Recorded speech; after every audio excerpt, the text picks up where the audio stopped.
सोचिए, एक ऐसा रिश्ता जो नफरत, धोखे और जरूरत पर बना हो, और वही आपकी सच्चाई बन जाए तो? आज हम एक ऐसी ही कहानी की परतों को खोलेंगे जिसका नाम है जरूरत का रिश्ता। जरा सोचिए, दो कट्टर दुश्मन, मतलब एक दूसरे को फूटी आंख नहीं सुहाते, और अचानक वो पहुंच जाते हैं 5 साल आगे अपने भविष्य में। तो अब उनकी दुश्मनी का क्या होगा? यही सवाल है जो इस कहानी का दिल है। तो कहानी शुरू होती है एक ऐसे रिश्ते से जिसकी कह सकते हैं कि बुनियाद ही नफरत है। और यहीं से हम देखेंगे कि कैसे ये दो दुश्मन पति पत्नी बन जाते हैं। तो ये है संतोष और मुस्कान। अब ये सिर्फ बिजनेस राइवल्स नहीं है। हालात ये है कि ये एक दूसरे को एक पल के लिए भी बर्दाश्त नहीं कर सकते। मतलब दुश्मनी ही इनकी पहचान बन चुकी है। लेकिन फिर कहानी में आता है एक ट्विस्ट, एक ऐसा मोड़ जिसकी किसी ने उम्मीद नहीं की थी। एक बहुत जरूरी मीटिंग चल रही है और एक हादसा होता है। दोनों गिर जाते हैं एक स्विमिंग पूल में, और बस यही वो पल है जो सब कुछ बदल कर रख देता है। और जैसे वो दोनों पानी से बाहर आते हैं ना, सब कुछ बदल चुका है। दुनिया वैसी नहीं है जैसी थी। वो लोग 5 साल आगे आ गए हैं, सीधा भविष्य में।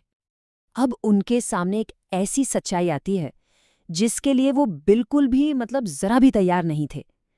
ये है भविष्य का सच, और ये सच हैरान कर देने वाला है। वो कुछ समझ पाते इससे पहले ही कमरे का दरवाजा खुलता है और एक छोटी सी बच्ची की आवाज आती है, मम्मी, पापा। और बस इसी एक पल में उनकी दुनिया जैसे पूरी तरह से घूम जाती है।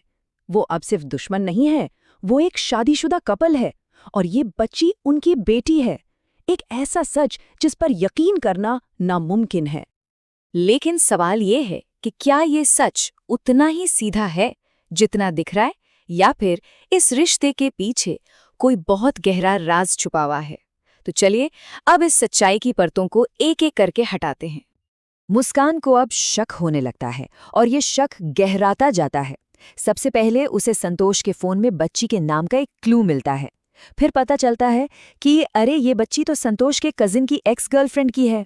और फिर जो आखिरी कील ठोकता है वो है संतोष की मां का कबूलनामा। पूरी साजिश सामने आ जाती है। और जब ये धोखा सामने आया ना, तो होश उड़ गए। पता चला कि संतोष ने जानबूझकर अपने कजिन को देश से बाहर भेजा था। ये सब कुछ मुस्कान को हासिल करने के लिए एक पूरी प्लानिंग थी, एक सोचा समझा खेल। ये रिश्ता प्यार नहीं बल्कि एक चाल था। अब ये सच जानने के बाद तो मुस्कान के पैरों तले से जैसे जमीन ही खिसक गई। वो खुद को इस जाल में बुरी तरह फंसा हुआ पाती है, और इतनी डेस्परेट हो जाती है कि कुर्सी पर चढ़कर कूदने की धमकी देने लगती है। उसे लगता है शायद शायद यही एक तरीका इस बुरे सपने से बाहर निकलने का। मगर रुकिए, कहानी यहाँ खत्म नहीं होती। ठीक जब ऐसा लगता है कि चलो भाई सारे राज खुल गए, तभी कहानी में आता है एक और मोड़, एक ऐसा ट्विस्ट जिसके बारे में किसी ने सोचा तक नहीं था। माहौल में पहले ही इतना टेंशन है, और ठीक उसी पल घर की नौकरानी कमरे में आती है और एक ऐसी बात बोल देती है जो समझिए कि आग में घी डालने जैसा है। वो कहती है, मैडम, आज आपका प्रेगनेंसी चेकअप है। ये सुनते ही संतोष के तो होश ही उड़ जाते हैं। और मुस्कान को इस सिचुएशन में एक मौका दिख जाता है। वो तुरंत इस बात का फायदा उठाती है और संतोष को धमकी देती है, अगर तुमने मेरी जिम्मेदारी नहीं ली तो मैं तुम्हारी इज्जत मिट्टी में मिला दूंगी। तो दोनों पहुंचते हैं डॉक्टर के पास, और यहाँ आता है कहानी का सबसे बड़ा और शायद सबसे अजीब ट्विस्ट। वो प्रेगनेंसी चेकअप मुस्कान का था ही नहीं, वो तो उनकी पालतू बिल्ली का था। अब इस अजीब सी गलतफहमी के बाद जब माहौल थोड़ा शांत होता है, तब संतोष एक ऐसी बात कहता है जो बिल्कुल ठंडी और चुभने वाली है। एक ऐसी बात जो इस रिश्ते की सारी असलियत सामने रख देती है। वो कहता है, मुस्कान, तुमसे शादी करना कभी मेरा इरादा था ही नहीं। और संतोष के बस ये कुछ शब्द कहानी को एक ऐसे मुकाम पर लाकर खड़ा कर देते हैं जहां जवाबों से ज्यादा सवाल बाकी रह जाते हैं। एक अधूरी कहानी।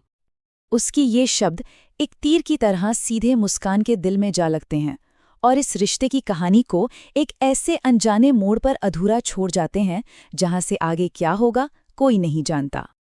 तो आखिर में सवाल यही बचता है कि क्या जरूरत और धोखे की बुनियाद पर बना कोई रिश्ता कभी टिक सकता है? इस अधूरे रिश्ते का भविष्य क्या होगा?